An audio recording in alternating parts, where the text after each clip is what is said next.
10 kilometre അതിൻ്റെ പുറപ്പെടെ അങ്ങനെ പതിനൊന്നിലോട്ട് പോയാൽ മാഞ്ചേരി ഒരു പള്ളിയുണ്ട്. അവിടെയാണ് ചോദനാക്കന്മാരെ ഒരു പള്ളി. അവിടെ കുറച്ച് പേരേ ഉള്ളൂ. അവിടെ നമ്മളെ പണപ്പുച്ചാത്തനൊക്കെ അവിടെ ഉണ്ടായിരുന്നു. ഈ റോഡിൽ ഇങ്ങനെ പോയി മുണ്ടക്കടവ്, അവിടെ കാട്ടുനായ്ക്കരാണ്. മുണ്ടക്കടവ് 5 കിലോമീറ്റർ പോകണം. മുണ്ടക്കടവ് പോലെ ആ കാട്ടുനായ്ക്കരാണ്.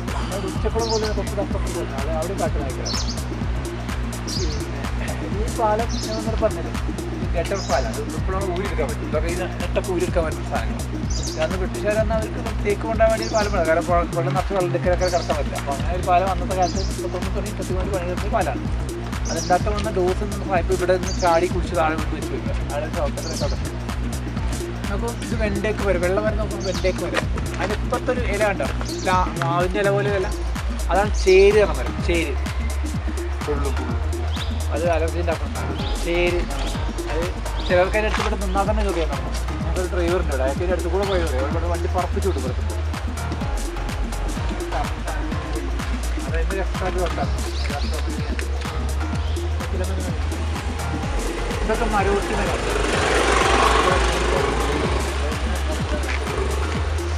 ഇവിടെ കഴിഞ്ഞ ആ വെള്ളപ്പൊക്കത്തിലേ അന്നാ ഇത് ഉരുൾപൊട്ടൽ കുറേ പൊട്ടലിന് മുകളിൽ പൊട്ടിയുണ്ട്. നന്നായിട്ട് അടിച്ച് പറപ്പിച്ച് പോയതാണ്. എന്തോരം മാറ്റം ഇവിടെ ഈ സ്ഥലത്ത് ആന ഇറങ്ങുന്ന കാണാത്ത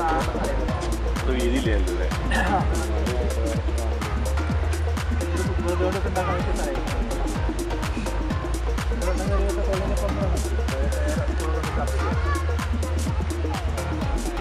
ഇതാണ് അപ്പം അവർക്കും അമ്മ വന്നു വിട്ടുന്നത്. വെള്ളം വരുന്നത് വെള്ളത്തിലോട് ഏറ്റവും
ഒലക്കല്ലേ ഒലക്കുണ്ടാക്കാൻ വരാം. ഡെയിലി ഇരുമ്പകം ഏത് തൈകളാണ് താഴ്ന്നിക്കണം മുഴുവൻ ഇരുമ്പകം ഉറപ്പുവരും. ആശാരിമാരെന്നൊരു പണിയെടുക്കാൻ പഠിക്കും. അവർ ഉള്ളി പിടിക്കില്ല. അത്ര ഉറപ്പുള്ള മരം. അതുപോലെ തന്നെ മോസൊക്കെ ഉണ്ട്. ഇവിടെ നല്ല നല്ല ഓക്സിജനിലുണ്ടാണ് ഈ മോസൊക്കെ ഉണ്ടാകും. ശുദ്ധത്തിന് പ്രതീകമാണ്. ഇത് ഇരുളാണ്. നാട്ടിലുള്ള മരമാണ്. അത് പൂവത്തിയാണ്. അതായത് ആദ്യ മരങ്ങളില്ലേ. ഇതിലുള്ള കുറേ മാനുകൾ താമസിക്കുന്നത്. ഇവിടെ പുലിയും താമസിക്കുന്നത്. ഒരു പുലിൻ്റെ സ്ഥിരം കേന്ദ്രമാണ്. ഒരു പുലിയുണ്ട്. ഇത് ആൾക്കാർ കുറേ ഇന്ത്യൻ വലിയ കളിക്കുന്നതാണ്. സ്ഥിരം പുലി മാനിയും പിടിക്കും, കുരങ്ങനെ പിടിക്കും, മയിൽ കാറ്റുമയിലിനെ പിടിക്കും, പന്നി പിടിക്കും. അവിടെ പിടിക്കും. നമ്മൾ പലതാണ് കണ്ടിട്ടില്ലേ? ചെയ്യുന്നില്ല. ഇവിടെയൊക്കെയുള്ള ചെടികളെ പഠിക്കാൻ തുടങ്ങി നമുക്ക് കാലം മതിയാവില്ല. നിങ്ങൾ ഈ കാലത്ത് വന്നു ഇവിടെ ഒരു ചെറിയ ചെടി നിലത്ത് താഴെ കട്ട് അതിനകത്ത് കൊണ്ടിട്ട് ഒരു ഊരിലെത്താമല എന്ന ചെടിയുണ്ട്. എന്നിട്ട് അവിടെ ഉണ്ടോ?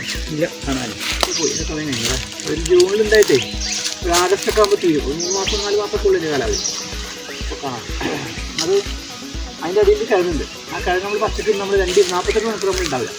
നമ്മൾ സീസായിട്ടുണ്ടാവും 48 മണിക്കൂർ നമ്മൾ ഉണ്ടാവില്ല. അപ്പോൾ ഈ കഞ്ചാവിനേക്കാൾ എത്രയോ ലഹരിയിൽ ഒരുപാട് ചെടികൾ വരുന്നുണ്ട്. അതായത് അറിയാത്തതാണ്. അറിഞ്ഞാൽ പിന്നെ എല്ലാ അതിൻ്റെ പറഞ്ഞേക്ക്. അപ്പോൾ അതിനേക്കാൾ ലഹരി ഒരുപാട് ചെടി നമ്മുടെ നാട്ടിലൊക്കെ ഉണ്ട്. നമുക്ക് അറിയാത്തതുകൊണ്ട് ആളുകൾ ഉപയോഗിക്കുന്നില്ല എന്നാണ്. പക്ഷെ അത് നമ്മൾ ഈ പിന്നെ ചികിത്സയിൽ ബുദ്ധിമാന ചികിത്സയിലൊക്കെ അത് മരുന്നുകൾ ശുദ്ധീകരിച്ച് ഉപയോഗിക്കുന്നുണ്ട്. അങ്ങനെ പല മരുന്നുകൾ ഇവിടുന്ന് വൈദ്യന്മാരൊക്കെ കൊണ്ടുവരുന്നു. ഇപ്പോൾ പിന്നെ അത്ര മരുന്നുകളൊക്കെ ആളുകൾ അധികം വരാനില്ല. ഇടയ്ക്ക് ചില ആളുകളൊക്കെ വരും. അവർക്ക് ചില ചെടികളൊക്കെ അറിയാം. ഇവിടെ പണ്ട് ആനയുള്ള സ്ഥലമുണ്ട്. ഈ പോകണമെങ്കിൽ ആനവാരിക്കുണ്ട്. കൊണ്ട് ഇവിടെ ഒരു ആന പിടുത്തുണ്ടായിരുന്നു. കേട്ടിട്ടുണ്ടാവില്ല. നിലമ്പൂർ കുളത്തിൻ്റെ വരുമാന മാർഗ്ഗം ആന പിടിച്ച് വിട്ടത്. ഗുരുവായൂർ കാശുവിനെ കേട്ടില്ലേ? നിലമ്പൂർ കാശ് പിടിച്ചാണ്. നെവറസ്റ്റിനാണ് ആദ്യം പറ്റത്. വലിയ ആനയെ 21 കാലത്ത് അവർ കത്തിക്കൊണ്ടേ അതിനൊക്കെ നെല്ലിക്കുത്തിന് പിടിച്ചിരുന്നു. ഗുരുവായൂർ ദേവത്തിന് കൊടുത്തു. അവിടെ ചെന്ന് എൻ്റെ പേര് മാറ്റി കേശവനെ അല്ലേ? അവിടെ പോയി എവറസ്റ്റ് പറ്റിയതല്ലേ അല്ലേ? എനിക്ക് നമ്മൾ വാപ്പുട്ടി ഇസ്മയിൽ തോമസും പേര് കൊടുക്കുക. ഇപ്പോൾ നമ്മുടെ കേശവൻ ആനന്ദൻ എന്നൊക്കെ പറഞ്ഞവരെ ഹിന്ദു പേരുള്ളൂ. കാരണം അമ്പലത്തിൽ എഴുന്നേൽക്കാൻ കൊണ്ടുണ്ടാകും. വർഗീസിനെ എഴുന്നേൽക്കാൻ കൊണ്ട സാധ്യത കുറവാണ് അല്ലേ? ഇബ്രാഹിമിയും കൊണ്ടുപോകും. അതുകൊണ്ട് ഹിന്ദുക്കാരാണ് ആനക്ക് ഇഷ്ടമാണ്. ഇപ്പോൾ നമ്മുടെ കേരളത്തിൽ ആന പിടിച്ചില്ല. 58 ചോദിച്ചിട്ടുണ്ട്. ആനപ്പോൾ പിടിക്കുന്നില്ല. നമ്മൾ പോകണമെങ്കിൽ ആനവാരിക്കുഴി കാണും. ഇവരൊക്കെ കൊണ്ട് സ്ഥിരം ആനുള്ള സ്ഥലമായിരുന്നു. ഇപ്പോൾ ഇവിടെ ആസക്തിയാണില്ല. ഇപ്പോൾ കഴിഞ്ഞ 50 വർഷം ഒരു ആനപ്പോൾ നിലമ്പൂർ ഒക്കെ വരുന്നുണ്ട്. സ്ഥിരാന വരുന്നുണ്ട്. നമ്മളാ ഓടായിക്കൽ ബ്രിഡ്ജ് വന്നിപ്പോൾ അവിടെ സ്ഥിരാനുണ്ട്. ഇപ്പോൾ ആ ആന അവിടെ കൃഷിയിടങ്ങളൊക്കെ ഒന്ന് കൃഷി വെച്ചിരിക്കുന്നത് വളരെ വലിയ സംഭവമാണ്. ഇപ്പോൾ സ്ഥിരം വരുന്നുണ്ട് ആന. വലിയൊരു ആനുണ്ട്. പിന്നെ കുറേ നെൽകൃഷിക്ക് നശിപ്പിച്ച് ഞങ്ങൾക്ക് പോയി. ഇവിടെ ഒരുപാട് പക്ഷികളുണ്ട്. പിന്നെ പക്ഷികളുടെ സൗണ്ട് കുറവാണ്.